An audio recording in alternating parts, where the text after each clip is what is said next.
నెల్లూరు పట్టణం ఆపరేషన్ సింధూర్లో భాగంగా దేశం కోసం పోరాడుతూ వీరమరణం పొందిన మురళీ నాయక్ గారికి క్యాంపు కార్యాలయం నందు నాయకులు కార్యకర్తలతో కలిసి కొవ్వొత్తులతో నివాళులర్పించిన డాక్టర్ పాసం సునీల్ కుమార్ శాసనసభ్యులు మాట్లాడుతూ ఆపరేషన్ సింధూర్లో భాగంగా జమ్మూ కాశ్మీర్లో దేశం కోసం పోరాడుతూ మురళీ నాయక్ గారు వీరమరణం పొందిన వార్త విని చాలా బాధగా ఉంది.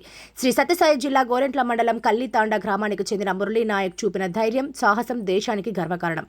ఆయన త్యాగాన్ని ఏనాడు మరవలేము. వీరమరణం పొందిన మురళీ నాయక్ కుటుంబానికి నియోజకవర్గ తెలుగుదేశం పార్టీ తరపున 2 లక్షలు అందిస్తాం అని అన్నారు. ఆయన ఆత్మకు శాంతి కలగాలని మనస్ఫూర్తిగా కోరుకుంటున్నాను. ఆయన కుటుంబానికి నా ప్రగాఢ సానుభూతి తెలియజేస్తున్నాం. వీరుని ధైర్యానికి నమ్మలేని అభిమానం, త్యాగానికి హృదయపూర్వక నివాళులర్పిస్తున్నాం. అందరికీ తెలుసు, యుద్ధం మొదలైంది. యుద్ధం మొదలైన కారణం కూడా పాకిస్తాన్ ఉగ్రవాదుల చర్యల వల్ల ఈరోజు మోడీ గారు యుద్ధానికి సందిగ్ధమయ్యారు. మీ అందరికీ తెలుసు, ఉగ్రవాదులు అన్యాయంగా మన భారతీయుల్ని ఊచకోత కూర్చి చంపేయడం, ముఖ్యంగా కావలికి చెందినటువంటి మన అతన్ని అన్యాయంగా నువ్వు భారతీయుడివా లేకపోతే వేరే వాడివా మావోడివా కాదా అని చెప్పి అతన్ని అన్యాయంగా చంపేస్తే ఆ బిడ్డలు ఆ భార్య నిలిపించడం కూడా మీరందరూ కూడా చూసిన విషయం కూడా తెలియజేస్తున్నా. దీనికి స్పందించినటువంటి మన వీరుడు, మన ధీరుడు, మన నాయకుడు, మన ప్రధాని మోడీ గారు ఈరోజు వీరోచితంగా ఈ యొక్క ఉగ్రవాద నిరసనగా పాకిస్తాన్ మీద యుద్ధం ప్రకటించడం, అలాగే వాళ్ళు కూడా ఆ యొక్క ఉగ్రవాదుల్ని వాళ్ళు రక్షించే విధంగా మాట్లాడడం, వాళ్ళు చేసింది తప్పు కాదు అని చెప్పే విధంగా మాట్లాడడం కూడా చాలా అన్యాయం అని చెప్పి మేము తెలియజేస్తున్నాం. గతంలో కూడా 2 సార్లు మన చేతిలో పాకిస్తాన్ చిత్తుగా ఓడిపోయిన విషయం కూడా ఒకసారి గుర్తు చేస్తున్నాం. అలాగే ఈ యొక్క యుద్ధంలో మురళీ నాయక్ అనేటువంటి ఒక మిలిటరీ జవాను చనిపోవడం, అతను మన ఆంధ్రుడు కావడం నిజంగా చాలా దారుణమైన విషయం. ఆయన అంత్యక్రియలు ఈరోజు లోకేష్ బాబు గారు అలాగే పవన్ కళ్యాణ్ గారు ఇద్దరు కూడా పాల్గొంటున్నారని చెప్పి కూడా తెలియజేస్తున్నాం.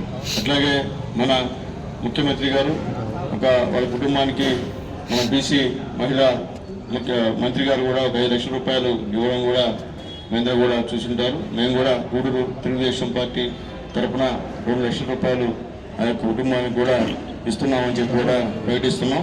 ఖచ్చితంగా వాళ్ళకి ఇస్తాం. అంటే డబ్బులతో వెళ్ళగట్లేంది, దేశం కోసం దేశ ప్రతిష్టను కాపాడేందుకోసం ఆయన వీరమరణం పొందారు. అలాగే ఇంకొక అతను ఈరోజు సచిన్ యాదవ్ మహారాష్ట్ర చెందిన అతను కూడా ఈరోజు చనిపోవడం కూడా జరిగింది. ఇందాక వచ్చినప్పుడు కూడా టీవీలో చూసాము. ఇట్లాగే చాలామంది మనలు కూడా చనిపోతున్నారు. అట్లాగే ఖచ్చితంగా 6 గంటలకి మోడీ గారు అత్యవసర సమావేశం పెట్టి పత్రికా ప్రకటన కూడా చేస్తున్నారు.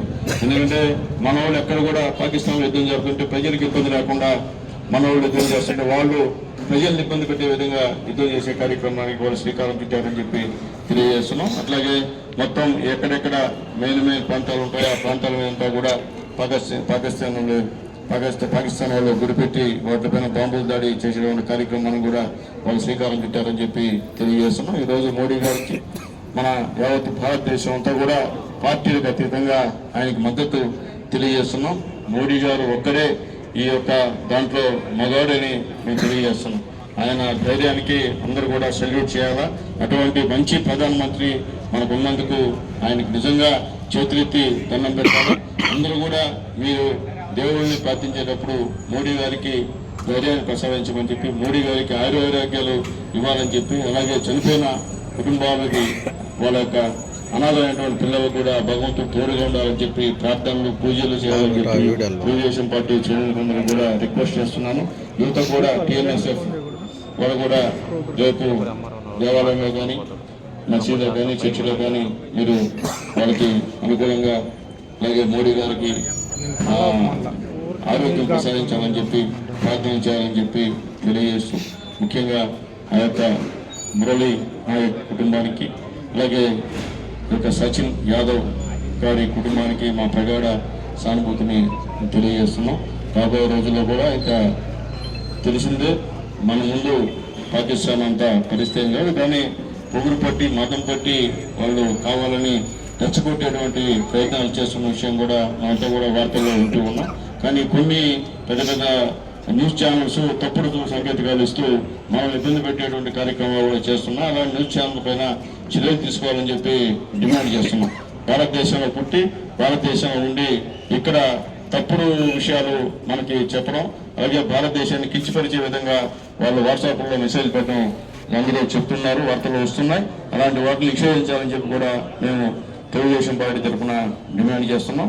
ఖచ్చితంగా ఆ కుటుంబానికి మా ముఖ్యమంత్రి నారా చంద్రబాబు నాయుడు గారు కూడా పూర్తి సహాయ సహకారాలు ఇస్తారని చెప్పి తెలియజేస్తూ, మొట్టమొదట మన ముఖ్యమంత్రి గారు మోడీ గారికి పూర్తి మద్దతుని ప్రకటించిన వాటిలో మొట్టమొదటి వ్యక్తి మన ముఖ్యమంత్రి నారా చంద్రబాబు నాయుడు గారు అని చెప్పి తెలియజేస్తూ, తర్వాత ఈ విషయంలో ప్రతిపక్షాలు ఎవరు మాట్లాడట్లా.